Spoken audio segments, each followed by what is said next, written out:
Sejam bem-vindos ao canal Caminho pela Palavra.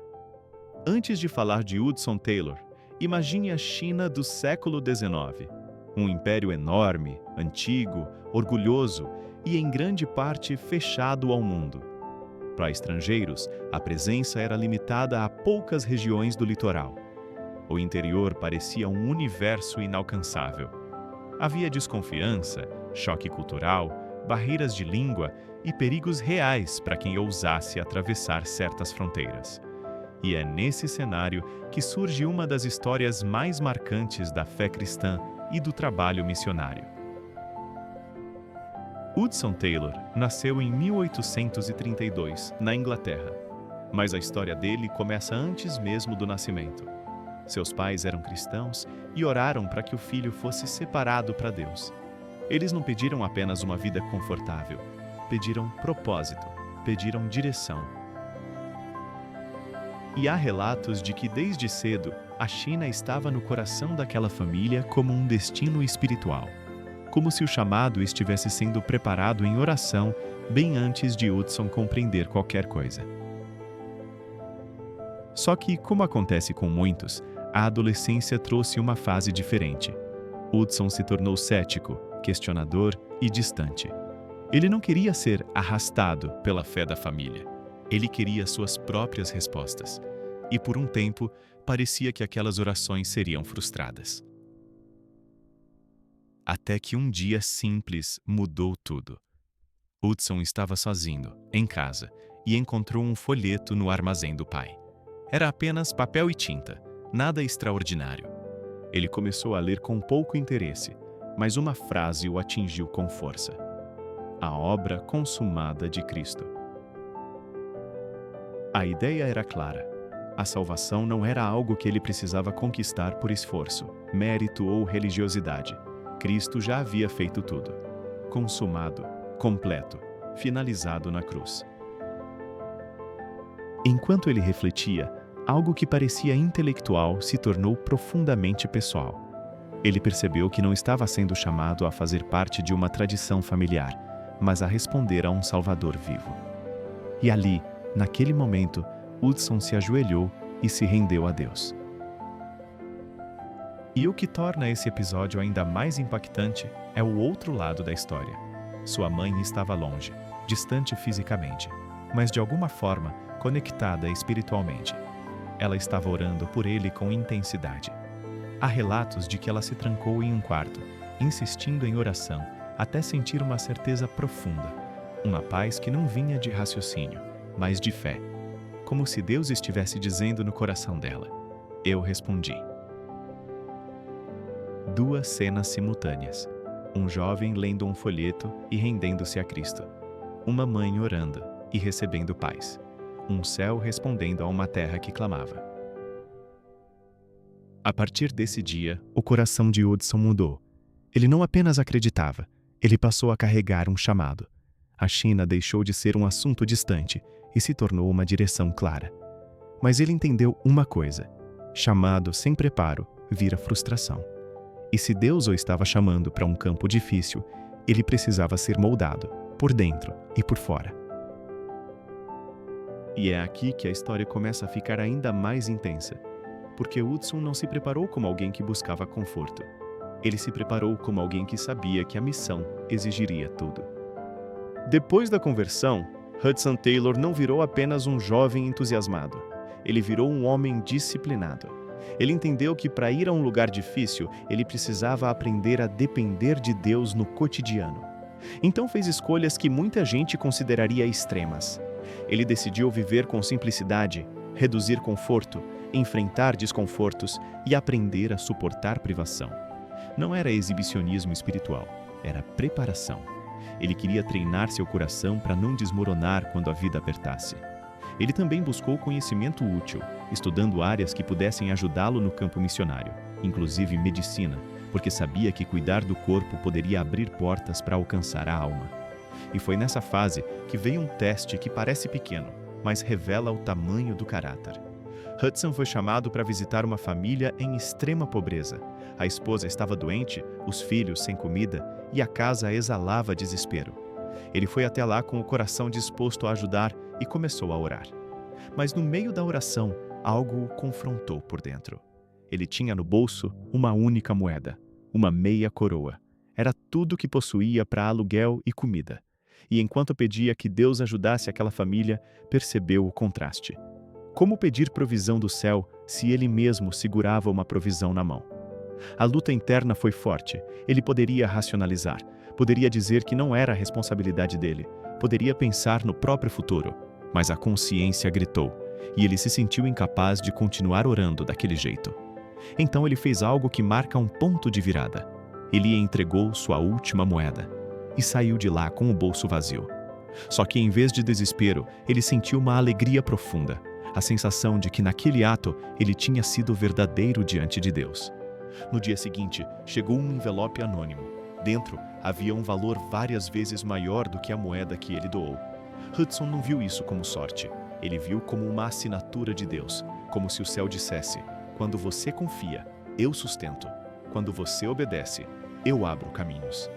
E outra coisa aconteceu em paralelo. Hudson começou a entender que a China não seria alcançada apenas com boa vontade. Seria necessário linguagem, seria necessário entrar no mundo do outro. E isso exige humildade. Há relatos de que, sem dinheiro para grandes recursos de estudo, ele começou a aprender mandarim com o que tinha, insistindo, repetindo, comparando, tentando decifrar padrões. Para um jovem inglês, aquilo era como escalar uma montanha sem mapa. Mas ele persistiu, porque sabia que a língua não era apenas comunicação, era respeito, era ponte, era amor prático. A fé dele não era apenas oração, era também perseverança, era levantar cedo, estudar, repetir, errar e recomeçar. Era preparar a mente enquanto Deus preparava o coração. E então veio o momento inevitável: a viagem. Em 1853, Hudson embarcou rumo à China. Meses no mar. Frio, calor, medo, saudade, doenças, tempestades. Uma travessia longa que parecia não terminar. Mas Deus ainda não tinha mostrado a ele a prova que faria sua fé ficar conhecida. Porque em algum ponto do caminho, o mar ficou silencioso demais, sem vento, sem direção, e uma ameaça começou a se aproximar. A travessia para a China foi longa, e em determinado momento, o navio ficou à deriva, sem vento, parado, e lentamente começando a ser levado para uma região que assustava os marinheiros da época. O capitão, experiente, tentou manter o controle, mas havia medo no ar. A sensação de vulnerabilidade era real. Mar aberto, sem movimento, sem escape. Foi quando o capitão procurou Hudson Taylor. Pediu que ele orasse.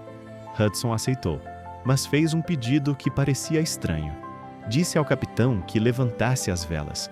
O capitão achou aquilo absurdo. Velas levantadas sem vento não servem para nada. Mas Hudson insistiu. E, talvez por desespero, o capitão concordou. Hudson se ajoelhou e começou a orar. E não foi uma oração teatral. Foi uma oração de dependência. Uma oração simples, direta. E, pouco tempo depois, o vento começou a soprar. Não um sopro leve, mas uma mudança real. O navio voltou a se mover. A rota foi corrigida. E o perigo foi evitado. Se você parar para pensar, esse episódio revela uma verdade importante. Fé não é negar a realidade. É agir com base na confiança em Deus. Hudson levantou as velas antes do vento. Ele acreditou antes de ver. E então ele chegou. Mas a chegada à China não foi como entrar em um cenário romântico de aventura. Era um mundo complexo, duro e muitas vezes hostil. Havia tensões políticas e sociais, e regiões em conflito. O contexto do país era turbulento, e Hudson percebeu rapidamente que para alcançar pessoas de verdade, ele precisaria quebrar algo dentro de si. E foi aí que ele tomou uma decisão que mudaria tudo. Ele escolheu se tornar semelhante ao povo, adotou vestes chinesas, raspou a cabeça no estilo local e deixou crescer a trança. Para europeus da época, isso parecia humilhação. Para alguns missionários, parecia traição cultural. Para muitos, era escandaloso. Mas Hudson entendia o princípio. Ele não queria ser um estrangeiro impondo uma religião estrangeira. Ele queria ser uma ponte.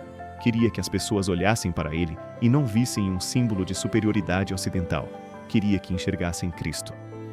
No começo houve rejeição. Houve apelidos, desconfiança, olhares duros. Afinal, um homem branco vestido como chinês parecia estranho para todos, mas a humildade é um idioma universal. Com o tempo, portas começaram a abrir e pessoas começaram a ouvir. Hudson também enfrentou oposição de outra forma: a solidão, o peso de estar longe da família, da língua materna, do que era familiar, a exaustão de aprender, de adaptar, de insistir. E ele percebeu que a guerra não era apenas externa, era interna. Mesmo assim, a missão avançou. E em meio a tudo isso, Hudson descobriu uma realidade que muita gente não gosta de admitir. O preço do chamado não é só trabalho, é dor, é perda, é luto, é caminhar por vales escuros mantendo a fé acesa por dentro. O caminho de Hudson Taylor não foi uma linha crescente sem sofrimento. Ele conheceu a dor profunda. Ele perdeu sua esposa Maria cedo demais. Ele viu filhos morrerem.